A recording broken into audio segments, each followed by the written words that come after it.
Será que a cirurgia de catarata pode ter um papel importante no controle do glaucoma? Olá, bem-vindo ao Oftalmo GPS. Hoje, durante os próximos 20 minutos, vamos falar sobre o papel da cirurgia de catarata na cirurgia do glaucoma.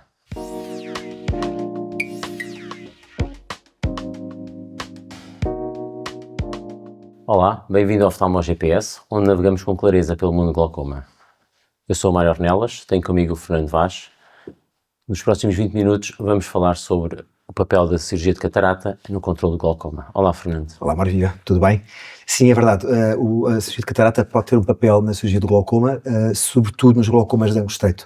Nós sabemos que no estudo Eagle, aos 3 anos, que doentes com mais de 50 anos, com glaucoma primário de ângulo fechado ou com encerramento agudo do ângulo com mais de 30 mm de mercúrio, que ao final de 30 anos, aqueles que fizeram primeiramente facomulsificação, 60,6% dos doentes não está medicado e está controlado, versus 21,3% no grupo que fez a iridotomia. Portanto, é de facto, pode ter um papel e estes dados são interessantes.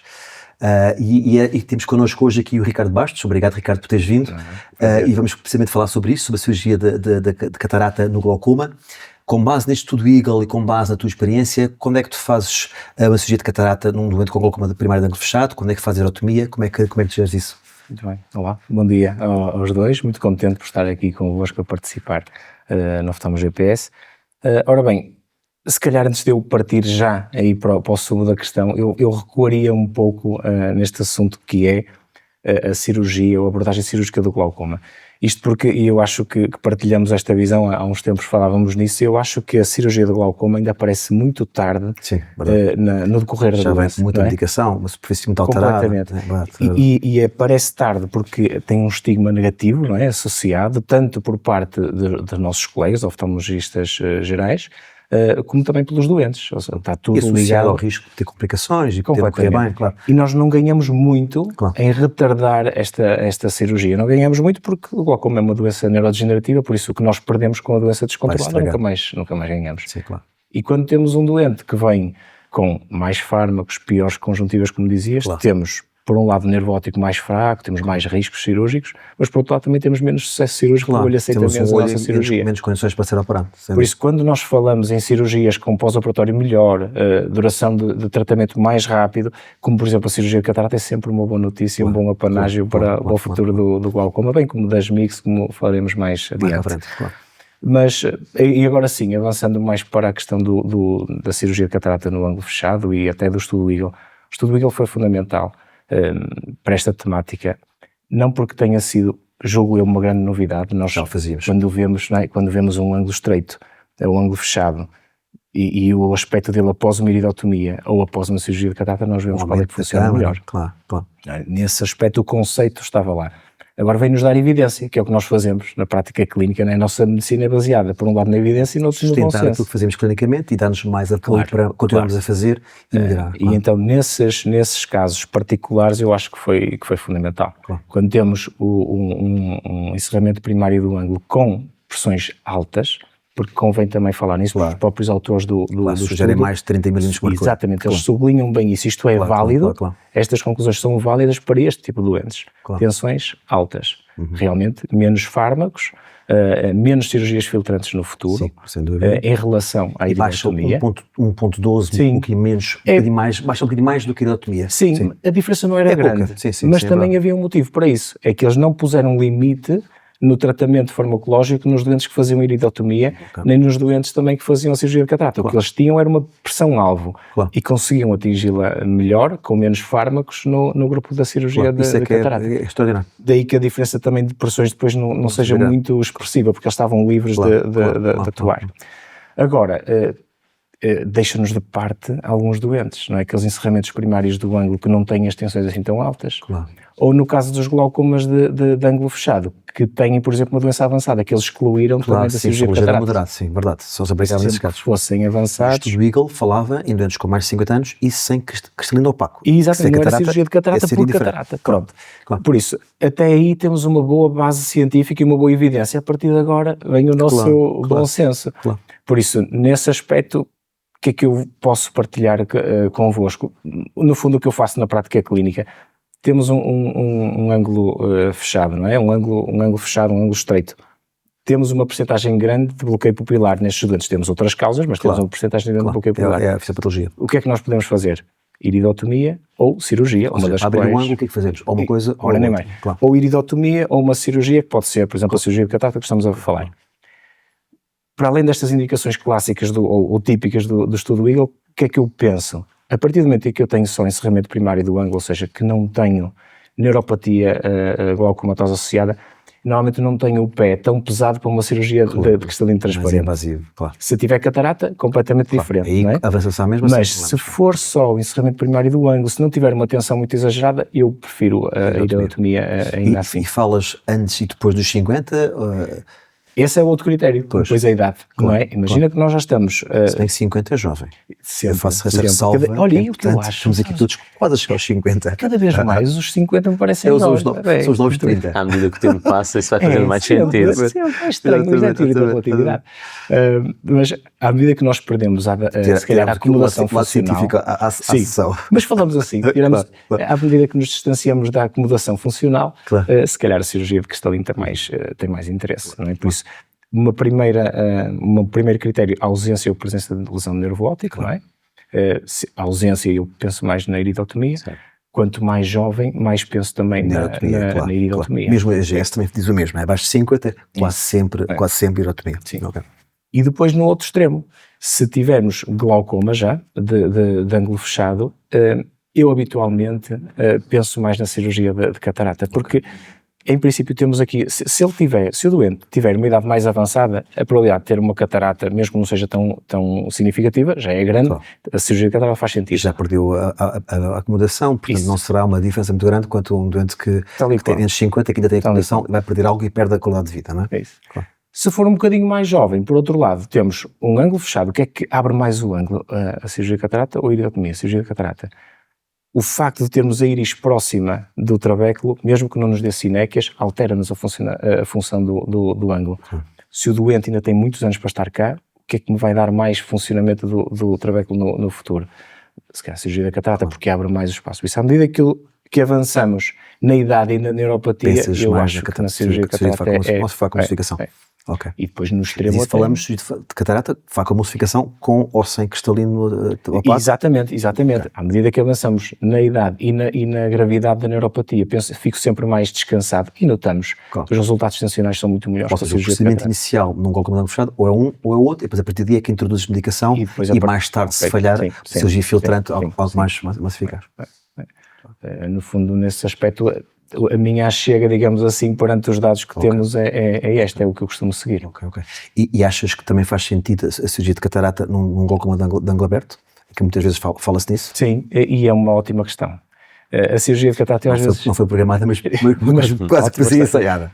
Mas de facto é uma ótima questão. Até porque a cirurgia de catarata, não sei se sentes disso, mas às vezes tu ouves colegas assim, dizer assim, eu vou fazer a cirurgia de catarata porque me vai baixar um bocadinho a tensão. Pois. Mas outros doentes, nós dizemos, eu vou fazer a cirurgia de catarata porque ela me vai subir um bocadinho a tensão. E esta cirurgia está hiperfiltrante. A cirurgia de catarata quase que dá para tudo. Por isso, o que é que nós podemos, a meu ver, assim, resumir? A cirurgia de catarata normalmente baixa a pressão intraocular. E baixa mais a pressão intraocular nas pessoas com glaucoma do que nas pessoas sem glaucoma, seja ângulo aberto ou fechado. Okay. Mas dentro das pessoas com glaucoma, baixa mais nos doentes que têm ângulo fechado, obviamente. Faz mais sentido, não é? Para tudo.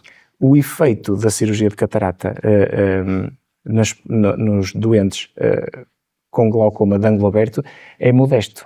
E com o tempo vai-se atenuando. Por isso nós, numa fase inicial, podemos baixar ali um bom bocado a pressão intraocular, mas provavelmente após um ano ou dois... Mas, por exemplo, no caso dos glaucomas de ângulo aberto, tu estás à espera que isso aconteça porque há algum componente facomórfico ou achas que simplesmente abrir um pouquinho mais o espaço para passar pela pupila poderá ajudar?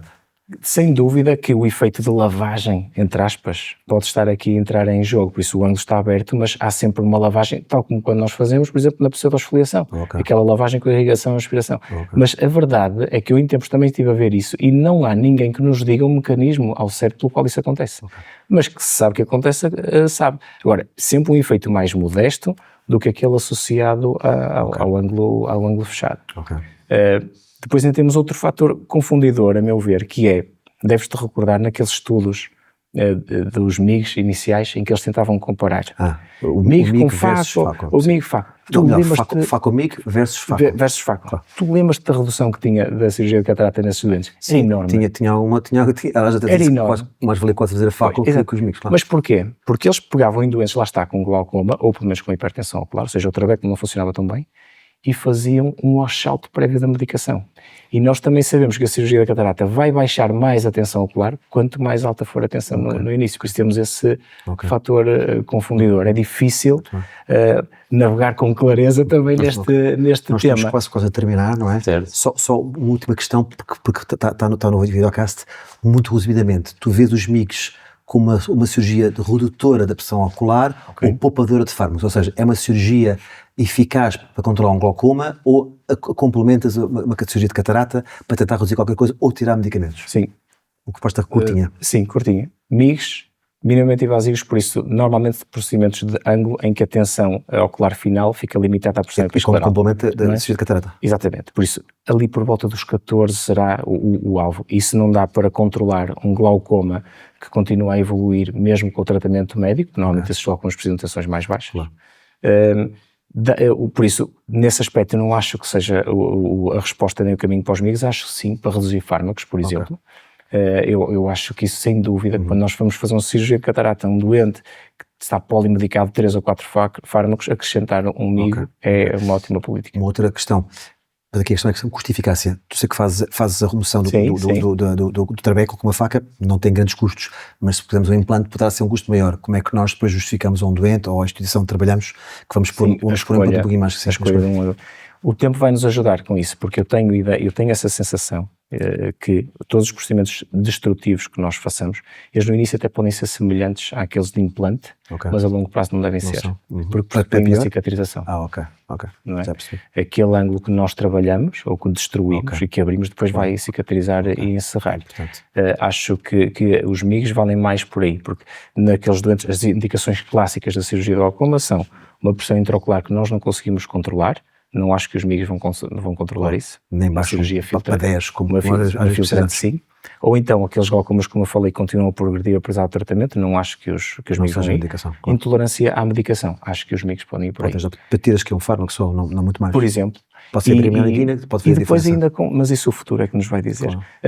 Se eventualmente podemos usar os MIGs naqueles doentes com glaucomas avançados, e eu confesso que já o fiz. Não, a medicação formal, não é? Isso, mas imagina, doentes com glaucomas avançados, muitas vezes monoculares, precisam de ser operados à catarata. Isso é usado.